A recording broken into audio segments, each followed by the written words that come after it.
میرے بھائی محمد علی کو اپنے گھوڑوں سے بے حد پیار تھا، جس کی وجہ یہ تھی کہ وہ بالکل سیدھے کھڑے ہوتے اور ان کے سر تنے ہوتے، جن سے طاقت اور اعتماد ٹپکتا تھا۔ محمد علی تمام مظاہر فطرت میں زندگی کو عمودی انداز میں آگے بڑھتے دیکھتے۔ گھوڑے بالکل سیدھے کھڑے ہوتے ہیں، درخت اور شاخوں پر کھلنے والے پھول آسمان کی طرف سر اٹھائے بڑھتے ہیں، انسان عمودی انداز میں کھڑا ہو کر آگے بڑھتا ہے۔ اسی طرح چڑیاں اور جانور، مینار اور گنبد، سب گویا آسمان کی طرف نگراں ہوتے ہیں۔ انہوں نے اپنی زندگی کا ایک اصول یہ بھی بنایا کہ وہ نہ صرف یہ کہ آگے دیکھیں گے بلکہ اپنا سر بھی بلند رکھیں گے اور سینہ تان کر چلیں گے۔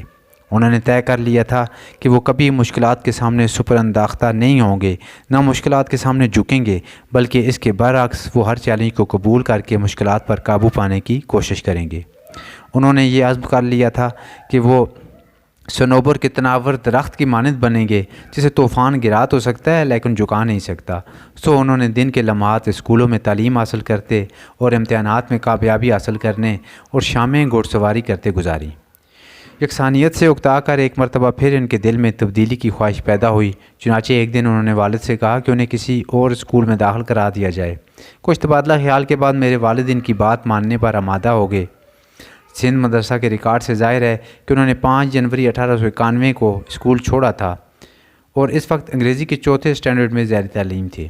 اس کے بعد انہوں نے CMS ہائی اسکول میں داخلہ لیا، جو کراچی میں لانس روڈ پر واقع ہے، لیکن یہ اسکول انہیں پسند نہ آیا، چنانچہ انہوں نے دوبارہ سندھ مدرسہ میں داخلے کے لیے زور دیا اور 9 فروری 1891 کو، یعنی اسکول چھوڑنے کے 1 ماہ بعد، وہ پھر سندھ مدرسہ کے 4تھے اسٹینڈرڈ میں داخل ہو گئے۔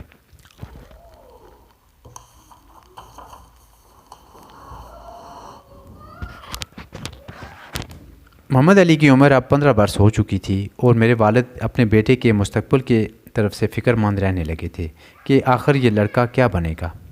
گریمس ٹریڈنگ کمپنی کے انگریز جنرل منیجر نے، جو اب میرے والد کے بہت اچھے اور گہرے دوست بن گئے تھے، میرے والد کو پیشکش کی کہ وہ محمد علی کو اپنی کمپنی کے ہیڈ کوارٹر واقع لندن میں 3 سال کے لیے اپرینٹس کی حیثیت سے رکھوا سکتے ہیں، جہاں وہ بزنس ایڈمنسٹریشن کی عملی تربیت حاصل کر سکتے ہیں، اور وہ جب تربیت مکمل کر کے لندن سے واپس آئیں گے تو اپنے والد کے کاروبار میں شامل ہو سکتے ہیں۔ جنرل منیجر کو پورا یقین تھا کہ یہ تربیت حاصل کر کے نوجوان محمد علی اپنے والد کے لیے بہت بڑا اثاثہ ثابت ہوں گے اور کاروبار کو وسعت دینے میں اپنے والد کی مدد کریں گے۔ جنرل منیجر کی اس گفتگو سے میرے والد کی بہت ڈارس بندی، جو اپنے کاروبار کو بڑی محنت سے جمانے کے لیے کوشاں تھے۔ انہیں یقین آ گیا کہ لندن میں اتنا زبردست تجربہ حاصل کرنے کے بعد ان کا بیٹا اپنے خاندانی کاروبار میں چند اور نئی منافع بخش لائنوں کا اضافہ کرے گا۔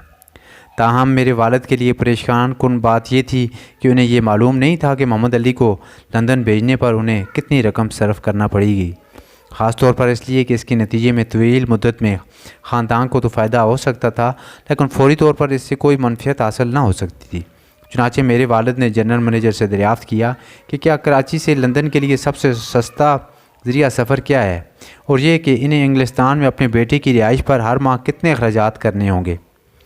غرض بڑی تفصیل اور نہایت احتیاط کے ساتھ حساب کتاب لگایا گیا۔ اگرچہ 3 برس کے اخراجات کی کل رقم خاصی معقول تھی، پھر بھی میرے والد نے یہی فیصلہ کیا کہ انہیں اتنی رقم لندن میں گریمس کے پاس جمع کر دینی چاہیے تاکہ ان کا بیٹا وہاں کسی رکاوٹ کے بغیر تربیت حاصل کرتا رہے، کیونکہ ان کا خیال تھا کہ بہرحال تجارت میں کامیاب ہو کر کامیابی ہوا کی مانند ناقابل بھروسہ ہوتی ہے اور چپ چاپ کسی تنبیہ کے بغیر اپنا رخ تبدیل کر لیتی ہے۔ پھر جیسا کہ بعد میں ظاہر ہوا، اس تاجر کی یہ محتاط روی نہایت کارآمد ثابت ہوئی، جس نے نہایت محنت کے بعد اور زمانے کے سرد گرم سے گزر کر کامیابی حاصل کی تھی۔ اگرچہ میرے والد صاحب ایسا نہ کرتے تو ہو سکتا تھا کہ لندن میں میرے بھائی کا کیریئر انتہائی غیر متوقع انداز میں ختم ہو جاتا،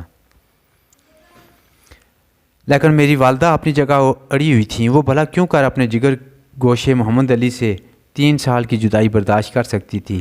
والد صاحب نے انہیں نہایت تفصیل کے ساتھ سمجھایا کہ لندن جانا تو خود لڑکے کے مستقبل کے حق میں بہتر ہے، اور اسے جناب پونجا ان کمپنی کے خاندانی کاروبار میں 4 چاند لگ جائیں گے۔ پھر یہ کہ 3 برس کا عرصہ بہت جلد اور پلک جھپکنے میں گزر جائے گا۔ والد صاحب انہیں کافی دن سمجھاتے بجھاتے رہے، بالآخر وہ تیار ہو گئیں، لیکن اس کے لیے انہوں نے خود اپنی طرف سے ایک شرط عائد کر دی۔ ان کے خیال میں انگلستان ایک خطرناک ملک تھا اور وہاں کسی غیر شادی شدہ اور خاص طور پر محمد علی ایسی خوب روح نوجوان کا جانا ٹھیک نہیں تھا۔ انہیں ڈر تھا کہ کہیں محمد علی انگلستان میں کسی انگریز عورت سے شادی نہ رچا لے جسے وہ جناب پونجا خاندان کے لیے ایک المیہ سمجھتی تھیں۔ والد صاحب بھی ان باتوں کے قائل ہو گئے۔ چنانچہ سوال یہ پیدا ہوا کہ آخر محمد علی کی شادی کہاں کی جائے۔